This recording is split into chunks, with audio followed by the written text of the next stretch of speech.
Hello दोस्तों, J N लिप steno classes में आपका स्वागत है। डिक्टेशन स्टार्ट होगी 3 सेकंड बाद। स्टार्ट। अध्यक्ष महोदय गांधी जी ने सभी राजनीतिक कैदियों को सलाह दी थी कि उन्हें आदर्श कैदी के रूप में व्यवहार करना चाहिए परंतु लेखक के विचार में वे स्वयं भी आदर्श कैदी नहीं थे इस शताब्दी के पहले 2 दशकों में भारत की जेल हमारी संकल्पनाओं के नरक से काफ़ी मिलती जुलती थी खाना कपड़े रहने के हालात सफाई व्यवस्था और इन सबसे बढ़कर कैदियों के प्रति अधिकारियों का रवैया सभ्य स्तर से काफ़ी नीचे था जेल कांड के अंतर्गत जो थोड़ी बहुत दवा दी गई थी वह जेल के अधिकारियों के गैर कानूनी और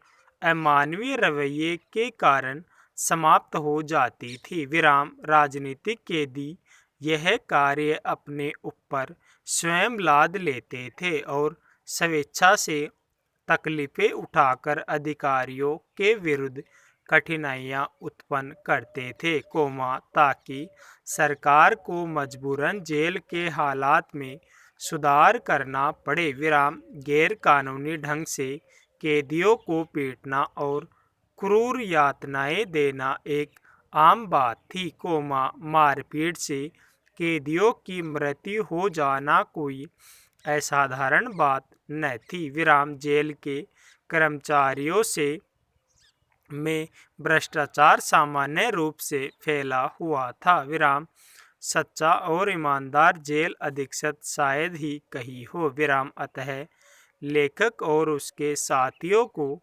अनुचित रूप से गड़बड़ करके या भूख हड़ताल करके अधिकारियों के लिए कठिनाइयां पैदा करनी पड़ती थी इस प्रक्रिया में राजनीतिक कैदियों का पूर्ण रूप से स्वास्थ्य खराब होना सामान्य बात हो गई थी इस प्रकार विश्व युद्ध के दौरान जेलों की हालात में कुछ सुधार हुआ क्योंकि उस समय विभिन्न जेलों में बड़ी संख्या में राजनीतिक कैदी रखे गए थे एक प्रकार से वे जानबूझकर कठिनाइयां पैदा करने वाले थे और निश्चित रूप से आदर्श कैदी न थे स्वयं गांधी जी ने अधिकारियों के लिए कठिनाइयां पैदा की जब भी उन्हें कैद किया गया पैरा गांधी जी भिन्न अर्थों में कठिनाइयां पैदा करने वाले थे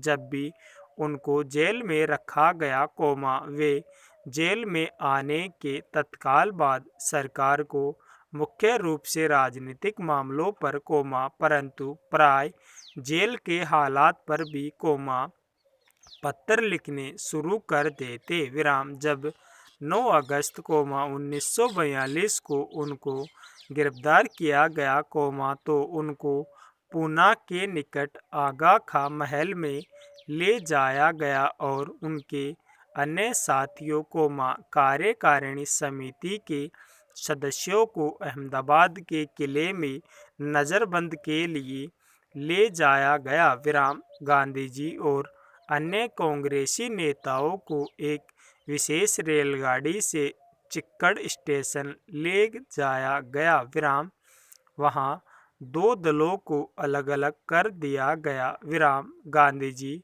आगा खां महल में 9 अगस्त को सवेरे पहुंचे कांग्रेस जनों को अपनी अंतिम सलाह उन्होंने प्यारे लाल को इस प्रकार लिखाई थी। अहिंसा में विश्वास रखने वाले स्वतंत्रता के हर सिपाही को चाहिए कि वह करो या मरो का नारा लिखे और इसे अपने कपड़ों पर लगा ले ताकि यदि सत्याग्रह में उसकी मृत्यु हो जाए तो उसे सत्याग्रही और अहिंसा में विश्वास रखने वालों के रूप में पहचान लिया जाए देश के नाम उनके ये अंतिम अनुदेश थे पैरा अध्यक्ष महोदय, अब हम उनके जेल जीवन की चर्चा करेंगे। विराम।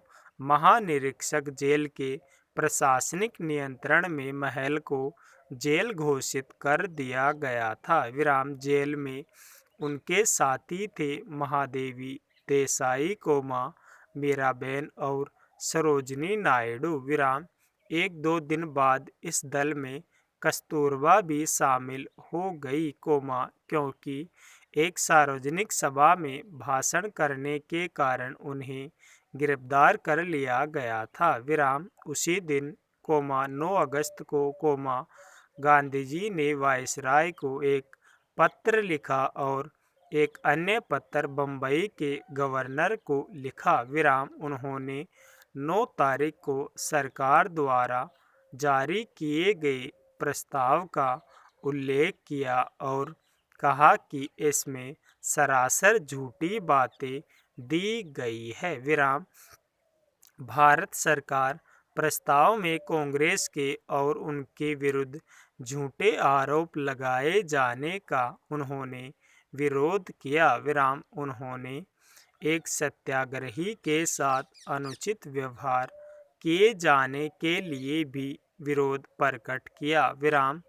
उन्होंने गवर्नर को याद दिलाया कि इस बार आंदोलन में अपने आप को गिरफ्तार कराने का कार्यक्रम नहीं रखा गया, बल्कि सत्याग्रही गिरफ्तारी से बचने का भी प्रयत्न कर सकता है। विराम। चूंकि वह अहिंसा में विश्वास रखता है, इसलिए उस पर हमला नहीं किया जाना चाहिए और उसके साथ धक्का मुक्की नहीं की जानी चाहिए। विराम। उन्होंने यह भी उल्लेख किया कि जेल अधीक्षक ने उन्हें सूचित किया था कि उन्हें समाचार पत्र नहीं दिए जाएंगे। विराम।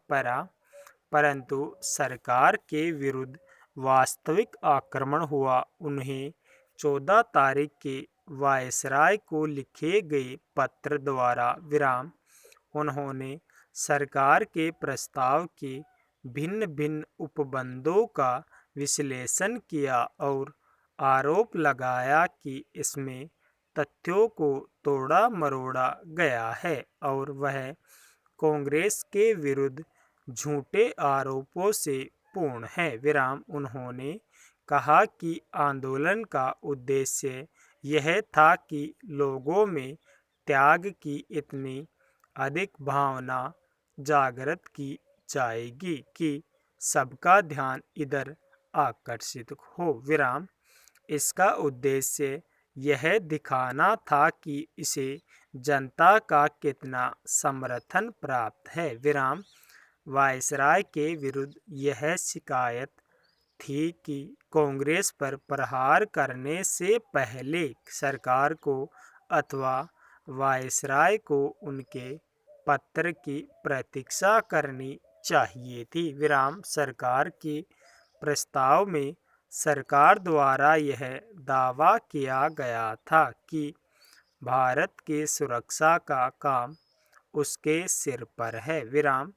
गांधी जी को यह दावा सच्चाई के साथ मजाक लगा, विशेषकर मलाया, सिंगापुर और बर्मा की रक्षा में पूर्ण असफलता के बाद उनके विचार में सरकार का प्रस्ताव सत्य की हत्या थी। विराम। वायसराय ने केवल एक वाक्य में इसका एक कटु उत्तर दिया। विराम। इसके बाद महादेव देसाई की अचानक मृत्यु हो गई, जो कि गांधी जी के सबसे अधिक वफादार सहायक और सचिव थे। विराम।